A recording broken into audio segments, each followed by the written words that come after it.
우리가 믿는 하나님은 살아계신 분입니다. 히브리서 13장 8절을 보면 예수 그리스도는 어제나 오늘이나 영원토록 살아계신다고 말씀합니다. 그 살아계신 주님을 우리가 구경꾼으로 따라가느냐 아니면 진짜 살아계신 주님을 믿고 사느냐, 거기에 차이가 납니다. 오늘 본문을 보면은 바로 앞단락에 수많은 무리가 예수님 따르는 그 모습을 이렇게 기록해놨습니다. 이에 그와 함께 가실 때 큰 무리가 따라가며 애워싸 밀더라. 숫자가 등장하지 않아요. 얼마나 많은 인파가 예수님을 따라가는지 인산인해를 이룰 정도입니다. 사방에 예수님으로 가득 차 있어요. 그 예수님을 따르는 사람들로 가득 찬 그 수많은 인파. 이런 상황 속에서 오늘 본문을 보면은 저 많은 무리 가운데 예수의 능력을 경험한 사람 딱 한 사람이에요. 예수의 능력을 경험한 딱 한 사람. 오늘 성경은 많은 무리가 중요치 않고 얼마나 예수님을 제대로 믿고 따른가, 그것을 우리에게 말씀합니다. 예배에 같이 참여해도 예배 구경꾼으로 있을 수 있고 예배를 진짜 하나님을 만나는 중심으로 드릴 수가 있다는 거예요. 중심이 어떠냐에 따라서 예수를 그냥 무리 가운데 묻혀져 가는 한 분, 그 정도 인식할 수 있고, 아니면 그분이 내 인생을 바꾸시는 분, 나를 삶을 송두째 새롭게 하시는 분, 그렇게 만날 수 있다는 거예요. 그래서 눈이 열려야 되고 우리 귀가 열릴 것을 오늘 성경은 말씀을 하고 있습니다. 이 본문에 나타나는 한 여인, 예수님께서 이 여인을 통해서 우리에게 무슨 말씀을 들려주신가? 인생의 변화가 필요해요. 예수만은 사람이 바뀔 수밖에 없어요. 전인격적인 변화가 일어납니다. 어떻게 그게 가능한가? 이 여인은 그 실상을 우리에게 보여줘요. 이 여인의 변화 속에는 내면이에요. 마음이에요. 이 본문을 보면 이 여인의 마음이 어떤 것인지 세 가지가 두드러지게 나타납니다. 이 마음을 품을 때 우리 삶이 현격한 변화가 있다는 겁니다. 이 본문을 같이 살펴보면서 우리 삶의 진정한 변화, 내 삶이 송두째 어떻게 바뀔 수 있는지 이 여인의 마음을 통해서 우리의 마음을 좀 비춰보면서 그런 마음 품고 사는 은총기를 축복합니다. 이 본문에 나타나는 여인의 첫 번째 마음은 절박한 마음이에요. 오늘 본문을 보면은 이 여인에서 25절에 이렇게 소개합니다. 12해를 혈루증으로 앓은 한 여자. 이게 지금 본문에 등장하는 여인의 소개입니다. 12년 동안 고통을 겪고 있어요. 12년 동안 환자예요. 하루 이틀 고통받는 게 아닙니다. 그런데 병명이 뭔가? 혈루증. 여인이 하혈을 해요. 근데 이 하혈이 멈추지가 않아요. 12년 동안. 언제 끝날지 몰라요. 이 자료를 보니까 혈루증, 이 유출병에 대해서 어떻게 소개했는지, 당시에 유대인들이 이 혈루증 유출병을 앓는 사람에 대해서 갖고 있는 고정관념이 있어요. 어떤 모습인가? 이 혈루증은요, 일단 범죄 때문에 죄악을 저질러서 일어난 결과물이다. 이게 죄인 취급 당할 수밖에 없어요. 그리고 이 병은 부정한 병으로 여겼어요. 코로나 사회적 격리하듯이 이 여인은 일반 사람 교제를 못해요. 예배 출입을 못해요. 예배 참석할 수가 없어요. 사람들과의 교제를 완전히 단절시켜요. 그리고 이혼 사유가 돼요.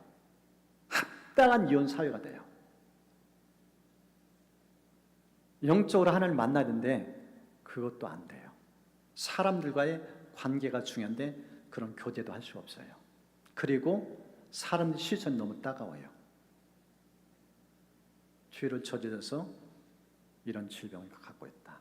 시선이 너무 따가워요. 그게 육신의 질병만 아니에요. 마음도 병들었어요. 삶이 완전히 망가진 한 여인의 아픔을 지금 이렇게 소개하고 있습니다. 이런 상황 속에서 이 여인이 살려고 얼마나 몸부림치는지 그 장면을 오늘 본문은 소개를 해놨어요. 먼저 보니까 많은 의사들 찾아다닙니다. 보십시오.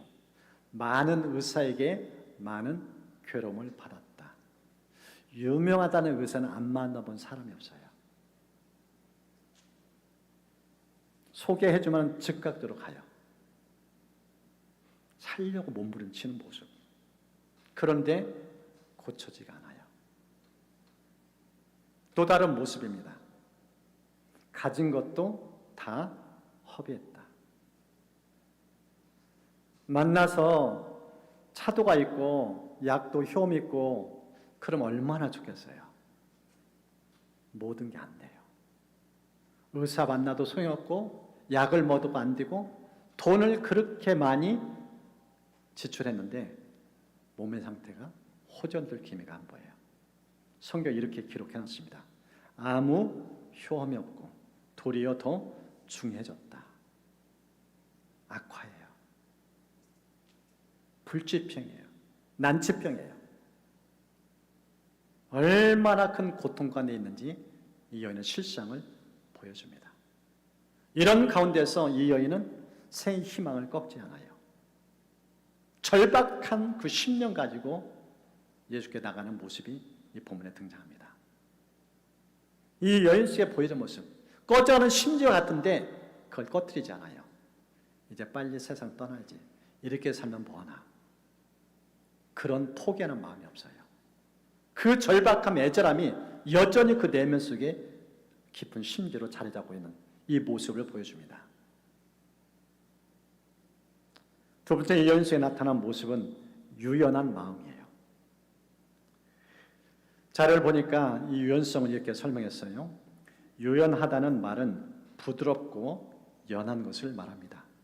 비슷한 용어로는 나긋나긋하다, 느긋하다, 여유롭다, 이런 표현들이에요. 유연성은 적응력과 변화된 능력을 나타내는 특성이고 다양한 상황에서 조절이 가능하고 적절한 대응을 할 수 있는 능력을 의미합니다. 유연한 사람은 예기치 않은 변화에 빠르게 대처하고 문제 상황에서 다양한 접근법을 시도하여 최상의 해결책을 찾습니다. 이는 새로운 아이디어를 받아들이고 다양한 관점을 이해하며 탄력적인 사고와 행동을 보일 수 있는 능력을 말합니다. 사고가 고착화 되지 않았어요. 딱딱해지지 않았어요. 의사 만나서 반복 듣는 얘기, 이 병은 치료불능. 거기에 꽂혀 있지 않아요. 나는 이래다 죽는구나. 그렇게 생각이 굳어지지 않았어요. 그걸 어떻게 볼 수 있는가? 보십시오. 27절. 예수의 소문을 듣고 귀가 열려 있었어요. 귀가 열렸다는 뜻이 무엇일까요? 마음이 열려 있었다는 거예요. 유연한 사고를 여전히 하고 있었다는 겁니다. 생각이 닫혀 있지 않았다는 거예요. 그러니까 남이 무슨 말인데 그게 들려온 거예요. 이게 유연성입니다. 올해 105세인 우리 김영석 교수님. 이분은 아직껏 건장해요. 그리고 여전히 현역에서 일하는 것처럼 강연을 나가요. 이분의 장수비결이 궁금해서 한 기자가 인터뷰를 했어요. 기자이기 때문에 많은 사람을 만났어요. 인터뷰하면서 젊은 층이나 나이 드신 분이나 유명한 사람 다 만났어요. 근데 연세 드신 분들의 특징, 그게 뭐예요? 사고가 유연하지 않다는 거예요. 자기 생각이 굳어져 가요. 나이 든다는 뜻은 생각이 굳어진다, 이런 식으로 표현합니다. 그 기자가 이런 표현해요. 흔히 나이가 들수록 고집이 더 세진다고 말을 합니다. 삶을 바라보는 자신만의 패러다임에 집착하면서 스스로 갇히기 쉽기 때문입니다. 이러면서 이 김영석 교수님을 만난 그것을 이렇게 글에 썼어요. 그러나 김형석 교수님은 달랐습니다. 늘 느긋하면서도 수시로 변하는 크고 작은 인터뷰 환경을 아주 유연하게 받아들였습니다. 저는 그걸 통해서 삶을 대하는 김 교수님의 태도를 엿볼 수 있었습니다. 아, 이분은 강물처럼 흘러가는 분이구나. 자연스러운 삶의 흐름과 함께 흘러가려고 하시는 분이구나. 이 김 교수님을 만나면서 느낀 인상은 강물 같은 인생. 유유히 흐르는 강물. 사고가 고착되지 않았다는 거예요. 멈추지 않았다는 거예요. 끊임없이 흘러가는 강물처럼. 그 생동감. 그것이 이분의 장수의 비결 아닌가. 그 얘기를 꺼내요. 그러면서 그는 이렇게 맺습니다. 정신이 젊어야 몸도 젊어진다. 정신이 젊어야 몸도 젊어진다. 이 사고의 유연성.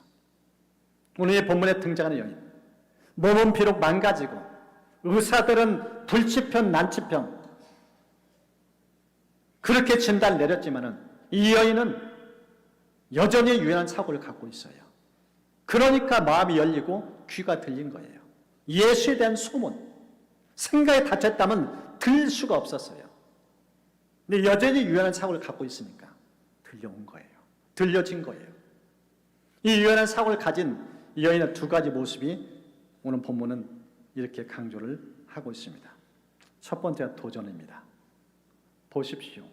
예수의 소문을 듣고 무리 가운데 끼어 뒤로 왔다. 앞서 설명했잖아요. 이 혈루증 유출병은 격리를 한다고. 사람들과 접촉이 안 돼요. 그리고 이 사람 사이에 끼어 들어오면 돌로 쳐서 죽여도 살인행위를 여기지 않아요. 정당방위로 여겨요. 그런 가운데서 이 여인이 무리 가운데 끼어 들었다? 무슨 뜻이에요? 목숨 걸었다는 거예요. 그 소문이, 예수는 소문이 살고 싶은 그 마음에 불을 지핀 거예요. 저번 만나면 산다. 저 예수 만나면 산다. 사람이 보이지 않아요. 예수만 보인 거예요. 그분 만나려고 가는 발걸음이 얼마나 힘찬지, 얼마나 역동적인지. 성큼성큼 달아간 이 여인의 발걸음. 그것을 지금 보여주고 있습니다. 이게 유연성을 가진 사람들에 나타나는 도전성이에요. 또 한 가지는 확신입니다. 보십시오.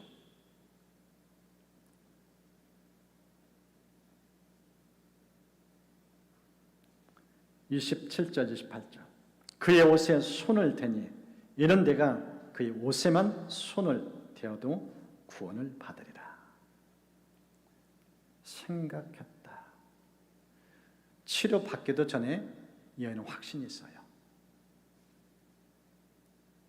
저분 만나면 나는 산다.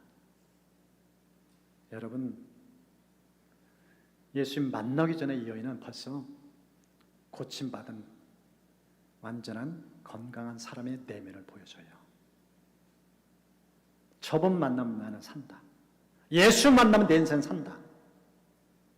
확신으로 똘똘 뭉쳐졌어요. 귀가 열리니까 내면의 믿음이 완전히 꽂힌 거예요. 이런 여인을 누가 말리겠어요? 그것을 좀 보여줍니다. 손만 대는데 낫는다는 거예요. 얼마나 믿음을 충만해진지 그것을 보여줍니다. 한 분이 이 몸이 이상이 있어서 병원 갔는데 이분이 의사예요. 내과 의사. 그것도 서울대 의대 교수이자 내과 전문의예요. 그런데 정작 자기 몸 안에 질병 치료를 못해요. 그래서 후배 의사가 운영하는 병원에 가서 진단받았는데 상태가 안 좋아요. 3개월 살 수 있대요. 사형선고 받은 거예요. 이분 특이 체질이에요. 방사선, 엑스레이 거기에 노출되면 장기가 다 파열돼요. 치료를 할 수가 없어요. 병원을 2개나 운영하는 분이에요. 환자들이 소문 듣고 올 정도로. 정작 자기는 죽어가요. 그런데 어느 날 TV를 보다가 하나님께서 이번 주에 감동을 주신 거예요. 저 집회 현장에 나도 가고 싶다. 그래서 수소문 끝에 멀리 지방까지 내려갔어요. 집회 끝나고 강사님이 이번에 사정을 듣고 함께 기도해줘요. 기도하는 순간 이 몸에 피가 통하지 않아서 호흡도 제대로 할 수 없는 너무너무 힘들고 고통 상황인데 기도하는데 혈관이 뻥뻥 뚫리는 걸 경험해요. 그리고 그 현장에서 완전한 치유를 받아요. 책에 그렇게 써 있어요. 난치병은 있어도 불치병은 없다. 난치병은 있어도 불치병은 없다. 지금 이 여인 예수에 대한 소문을 들었는데 그동안 의학자들로부터 여러 의사로부터 들었던 얘기, 당신 병은 못 고쳐요. 의학적으로 안 돼요. 불치병이에요. 난치병이에요. 그냥 이렇게 고통받다가 죽을 수밖에 없어요. 이런 운명이었어요. 근데 이 여인은 예수에 대한 소문이 아니다. 나 같은 질병도 고칠 수 있다. 예수 만나면 된다. 그분은 못 고칠 질병이 없다. 이 믿음을 충만한 모습. 이게 유연성을 가진 여인의 모습이에요. 도전도 하죠. 확신도 있죠. 이게 유연성진 여인의 삶의 모습입니다.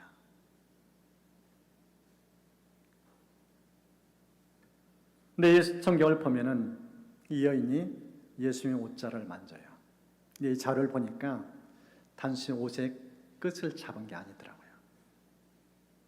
이게 원어적으로 살펴보면은 예수님이 당시 입었던 정통 유대인들은 옷깃 끝에 술을 다는 그 옷을 입고 있었던 모습. 이게 무슨 뜻인가?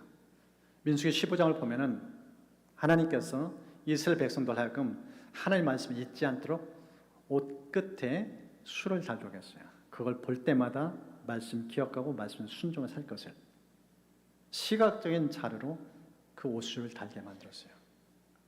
이 여인이 만졌던 그 예수님의 옷술이에요.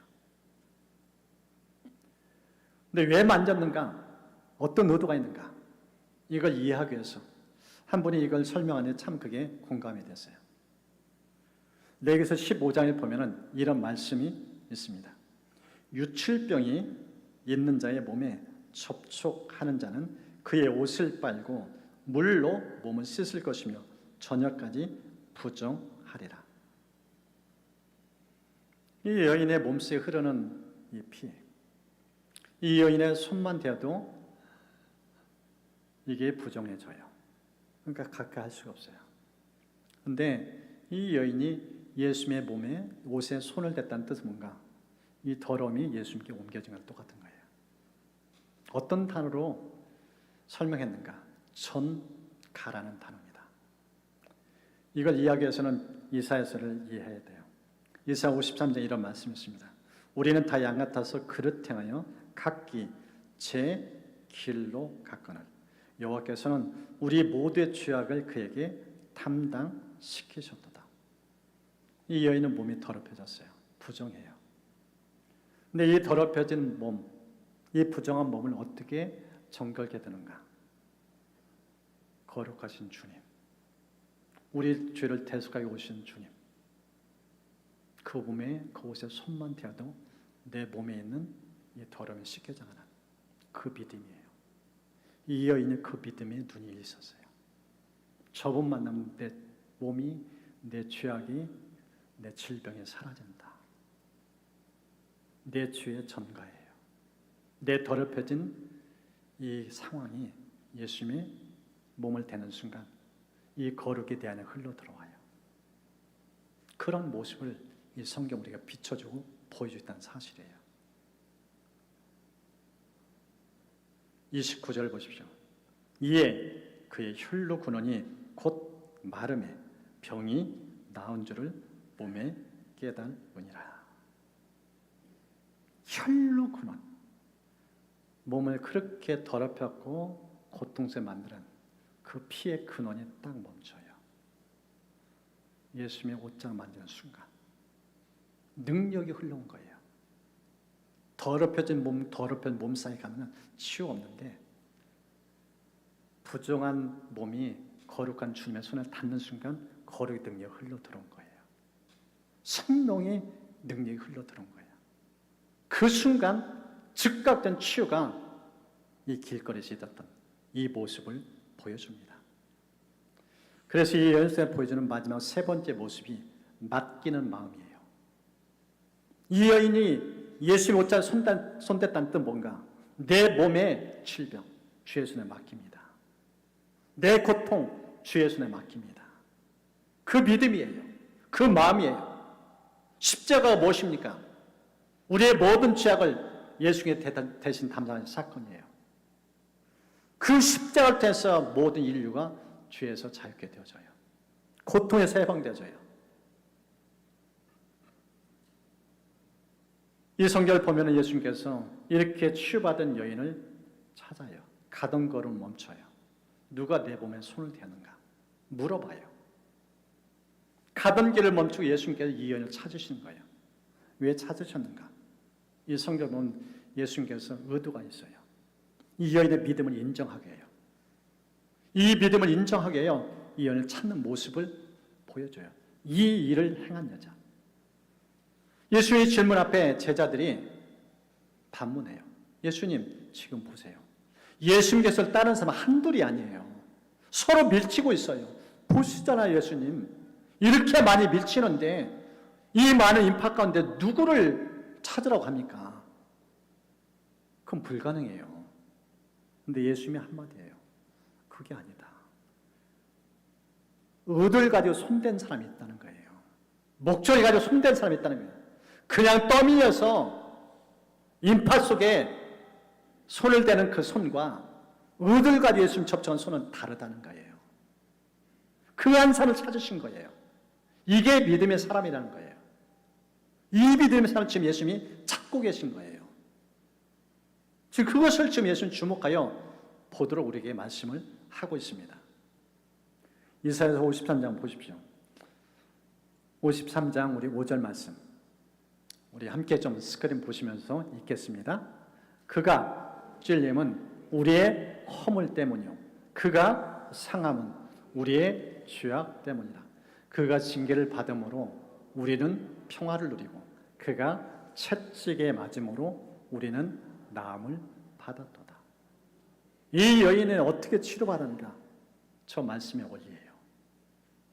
우리 주의 전가, 내 이 몸에 흐르는 이 고통, 이 질병, 이 죄악, 이 더럽혀짐,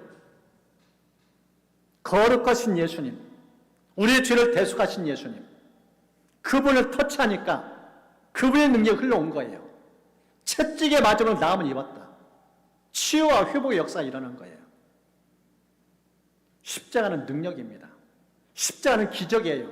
삶의 총체적으로 전인적으로 바꾸는 역사를 일으켜요. 이스라엘 백성 광야에서 불평 원망을 얼마나 쏟았는지 몰라요. 그때 하나님께서 모세에게 대안을 제시했어요. 놋뱀을 만들어서 장대 꼭대기에 달아라. 그거 보면 산다. 여러분, 의학적으로 맞지 않아요. 상식적으로 맞지 않아요. 몰상시간 처방전이에요. 어떻게 그 놋뱀 본다 살아나겠어요? 무슨 뜻이에요? 믿음으로 산다는 거예요. 하나님을 보면 살린다는 거예요. 십자가 왜 능력이 있는가?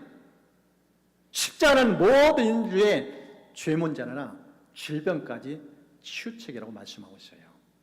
이 여인이 어떻게 살아나는가? 그냥 옷자락 만진 거예요. 어떻게 살아나는가? 믿음이에요. 그 능력이 흘러온 거예요. 여러분, 인생의 문제는 믿음의 문제예요. 군중과 믿음의 사람은 차이가 있어요. 무리가 서로 밀치고 예수님의 몸에 손댄데 치유된 사람이 없어요. 한 명이만 치유된 거예요. 이 손은 달라요. 예수님 우리를 다 아셔요. 다 보고 계셔요. 내가 중심으로 좀 찾고 있는가? 아니면 구경꾼으로 와 있는가? 정확하게 보고 계셔요. 그 믿음에 치유도 있고 휴보 있고 변화가 나타납니다. 오늘 성경 우리에게 어떤 마음을 주면 따르고 있는가? 내 중심이 진짜 예수님 구경꾼으로 보고 있는가? 아니면 나를 고치고 새롭게 하는 분으로 알고 있는가? 이 본문은 우리 내면을 돌아보게 만들어줘요. 오늘 이 본문을 통해서 하나님께서 우리에게 주시는 마음이 우리의 속내를 제대로 체크하라. 진짜 믿음으로 주님 따르고 있는가? 이 여인을 예수님 찾는 두 번째 의도가 있어요. 그것은 신분 인정입니다. 첫 번째는 이 여인의 믿음을 귀히 여기시고 칭찬해줘요. 두 번째는 이 여인의 신분입니다. 예수님께서 이 여인이 나타나서 이실직고 하니까 예수님이 한마디 적 표현합니다. 따라. 따라. 호칭이 딸이라는 단어를 써요. 그러면서 부연 설명합니다. 네 믿음이 너를 구원했다. 이제 평안히 가라. 무슨 뜻이냐? 아주 중요한 의미가 담겨져 있어요. 앞서서 예수님의 옷자락, 그것은 옷술을 만졌다고 설명했어요. 여러분, 유대 문화 속에서 이 옷술을 아무나 못 만져요. 가족 위에는 못 만져요. 가족 위에는 못 만져요. 예수님께서 이 여인이 예수님 옷자락 이 옷술을 만지는 순간 너는 내 딸이다. 신분을 인정해 줬어요. 지금껏 이 여인은 사람들로부터 따가운 눈총만 받았어요. 사회적 격리를 받았어요. 그리고 신의 저주를 받은 것처럼 얼마나 인생 피폐인지 몰라요. 근데 그런 상황 속에서 그 수많은 무리 앞에서 예수님이 이 여인을 인정해 줘요. 이 사람은 내 딸이다. 사랑하는 내 딸이다. 너희들 더 이상 손가락질하지 말라. 이 여인의 질병에서 노인받게 할 뿐만 아니라 이제는 사람들 속으로 들어가도 된다. 누구와 만나도 된다. 너는 자유인이다. 너는 내 사랑하는 딸이다. 이 놀라운 축복하신 거예요. 이 여인의 마음이 인생 송두리를 바꿨어요. 세 가지 여인의 모습을 우리 같이 살펴봤습니다. 애절함이에요. 절박함이에요. 간절함이에요. 그냥 구경꾼이 예수님 따라가는 것과 이 여인의 속내가 너무 달라요. 그리고 이 여인 속에는 사고가 유연해요. 고차가 되지 않았어요. 불치병 진단 받았어요. 치료 불론까지 왔어요. 그런데 여전히 귀를 열고 있어요. 얼마나 유연성인 사고를 갖고 살고 있는지. 그 심각 속에 예수는 소문이 들렸고 주님 찾아간 거예요. 만난 거예요. 확신까지 든 거예요. 그리고 그 손끝이 거룩하신 주님, 능력의 주님 거기를 만진 거예요. 그 순간 부정이 사라져요. 혈루근이 끊어져요. 몸이 성하게 돼요. 건강을 되찾게 되죠. 아니, 그걸로 끝나지 않습니다. 하나님의 딸로 인정받아요. 예수님의 자기를 맡기니까. 여러분, 신앙은요, 맡기는 거예요. 내 인생의 모든 고통, 내 마음속에 있는 이응어리, 인간의 능력으로 지혜를 할 수 없는 그 모든 영역, 십자가 앞으로 나가면 돼요. 그분 만나면 돼요. 그러면 이 여인이 경험했던 그 은총을 우리 모두 경험하게 되어집니다. 오늘 주신 말씀을 생각하면서 우리 함께 찬양하면 좀 기도로 나갈 수 있도록 하겠습니다.